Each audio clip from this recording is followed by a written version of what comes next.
So what, for me, there have definitely been a lot of surprises along the way. And that's just what it is. Those surprises are the ones that kind of throw you for a loop because it's the things that you think you're prepared for. And you're like, oh, I've got this. Or, oh, I think this is going to be an issue. So I'm going to like really prepare for this. And then it's not really an issue. Maybe it's not an issue because you're prepared. But then there are other things that just kind of pop up and they're like, wow, this wasn't on my radar. I didn't even know this was a thing. What in the world? So let's talk about like those surprises. What a surprise, good and bad, right? Like the positive and the negative. What things have surprised you the most being, in this business owner journey and parallel to the mom journey? I think aside from, one of the non-work related surprises was how much I would come to value sleep and silence. I used to love going to concerts and, all of the things. And then I was like, oh my gosh, I have 10 seconds of silence. Someone's not calling me. Someone's not next to me on top of me. So that was something that was just unique when you become a parent, because all of a sudden you have this little, bundle of energy and joy that needs you all the time. And I think that happens with, running a company too, right? You are the go-to person and somebody needs you all of the time. So it was surprising to think, from the moment that I'm not asleep, the moment that I'm up all night, feeding or changing or trying to bounce back to bed. And then now I'm also on the second that I go to work, and I'm on that entire time. It's on in a different way from when I was on being a BCBA or when I was on being a behavior technician, because when you're in those roles, you can almost, get really focused on what am I teaching? What am I working on in this exact moment? I'm here with my kid, I'm focused, or I'm here with a parent and I'm really focused. But now you've got the phone buzzing because something's going wrong with, childcare, or at the same time, you're in a meeting trying to, figure out or put out a fire that's happening. So I was a little bit surprised at the amount of things I would need to be attending to at once. Positively, though, I was really also, surprised that having a different lens to look through in terms of motherhood really changed the way that I lead.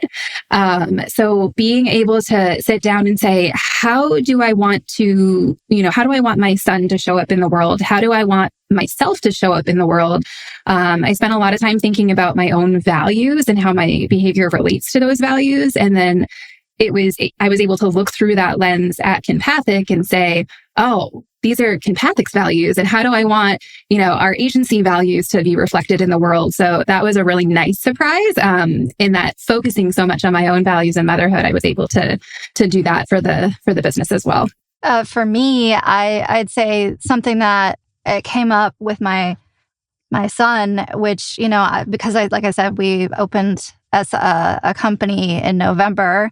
I'm still baby CEO kind of thing. But my son, and I think I've shared a little bit about this in the CEO Moms chat when we were celebrating wins, or maybe it was one of the Win Wednesdays or something like that. But my son ended up having some delays, and he's still diagnosed with dysphagia, which is difficulty swallowing. And so we've been in the thick of it for the past almost 9 months now of therapies, feeding therapies, ECI, things like that. And on one hand, professional knowledge has allowed me to advocate for him in a way that if I wasn't in this field and didn't know early intervention is key and all of those things, that I wouldn't have advocated perhaps as strongly for him. But it's also really given me a new perspective and a new empathy for what families are going through. And it's really driven the mission that we've set forth with Empower Adults Consulting, which is now actually Amarilys Behavioral Health. That's a name change that we literally rolled out this week to better align with the fact that we aren't going to be just working with adults. We're going to add in some teen services. But when I was developing my mission statement, I was really looking at what are the gaps in traditional ABA, and how can I support families in our community that, for whatever reason, moms, dads working can't figure out a way to get to a traditional clinic or in-home service with traditional schedules. Because that was, something that as I'm trying to fit in therapy with my kids and how do I get this all figured out and stuff, that I realized wow, it was so eye-opening to think about maybe there's lots of families that they go to an ABA clinic, and because of you have to have this many hours out of the recommended hours, or, our hours are, 8:30 to 5:30, and like that's it. That's the cutoff, right? I wanted to build something different because of my own lived experience with my son. So that was kind of a blessing and a curse. Like, do I wish that I didn't have to go through that? Obviously, but it's really been a guiding light for how I'm developing my company and our mission statement and where we're trying to focus our services. I think for me, like one of the biggest struggles has been all the like emotional regulation that I have to do for everybody. Like, so my daughter was diagnosed with autism, ADHD, and dyslexia a few years ago. And then I was recently diagnosed like about a year after her. I feel like that's like the story these days, right? Is like your kid gets diagnosed and then you're like, that hits a little too close to home. And so that was part of, so trying to like relearn some of these things about myself while also, helping my child like through these things. And she's very intelligent. She's always questioning and always like trying to understand the why. And so then I've got to like pull all of that out. And then the staff, right? We get a lot of young staff who are coming in. And so have their own things going on that they have at home, and really trying to be more of that like understanding, like empathetic leader, and not just saying, well, that's your personal problem. Like it doesn't affect here, because it does, right? I mean, it bleeds over. Everything bleeds over. You can't just draw a line or draw a wall and say, oh, everything stays out there. Nothing ever comes in with you here. But yeah, trying to like emotionally regulate between myself and then my kid and then all the staff at work. That I think was something that I definitely did not expect to be having to do all the time. But I think like as far as like a good surprise, it's been really cool to see how like my family's super involved with our company. And so it's been really neat to see like how the support, like while I'm supporting staff are also supporting, us too. And so it's a really cool like team dynamic that I didn't necessarily expect that either. Sometimes you get into leadership and you're like, oh man, like I have to make all the decisions, and who do I turn to, right? Like who's there? And I mean, I'm not sitting there venting about all my stresses to them, but it's still nice that they'll ask and, oh, hey, how are you doing? And like things look off. Is there something I can take off of your plate? Like, it's just nice to, have that part of it too. So something surprising for me has been the tug of my expectations for myself as a mother and reality. So when we got pregnant, we were one of the couples that we didn't even know if we wanted kids. So when we made that decision to start a family, I had these expectations for myself that it was, where the baby's coming, I'm going to go straight back to work.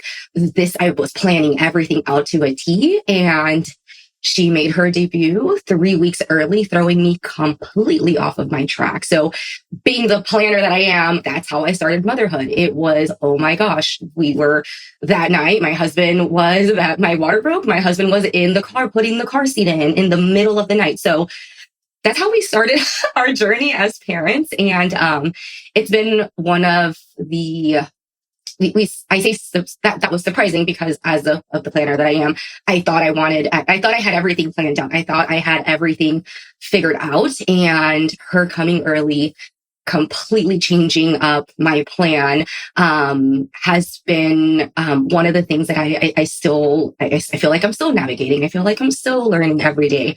Once she was here, then it turned into, I thought I was just gonna bounce back and go back to work, and that was the plan, right? And then it turned into, I actually want to stay home with her more. And I was not prepared for that. I thought I was just we do have family that also supports us, and that is one of our biggest blessings. So I thought, my mom is going to take care of her. I'm just going to go back to work. Then you have like the challenges of like time, and what does that look like? So for me, one of the biggest surprises was that tug of, I have my first baby, my business, that I absolutely love and adore, and now I have this tiny human who has completely changed I said I was not going to cry, and here I am. Just changed my outlook on life and what's important and our values as a family. So I wasn't prepared for that tug. And I don't think that as a business owner, nobody really prepares you for that, to say, hey, your plan may completely change in a matter of seconds. So that has been one of the most surprising things for me, just my expectations for myself and my plans for myself, and just adapting to the constant changes. Because even on a daily basis, I'm like, all right, yeah, let's go to work. And then on Sundays, I'm like, I'm going to play hooky. I want to go to the park with my baby. So it's a very interesting tug of the most important things in your life and adapting to those changes that nobody talks about. And it's really interesting also to be in this role. Not a lot of people get the CEO and mother title. It is very different. I felt like I don't fit in anywhere. No one really knows like what this, because I'm a working mom, but I'm working 24/7, and then I'm also a mom 24/7. So you don't really get a break. So it's a very interesting category to be in. Now the positives of this is someone here mentioned that empathy that grows with, now I am a mother and I understand my parents a lot more. We talk about sleep more. We talk about eating more, doing those check-ins with our families to make sure that they're okay and that we're there to support them, whatever that looks like for them, whether it's a schedule change, whether it's you just need somebody to listen for a couple of minutes until we can regroup and then get back on track. So it's definitely changed how I view myself as a leader as well, and just making sure that we're leading with our values, and just making sure that we're the best providers for our families.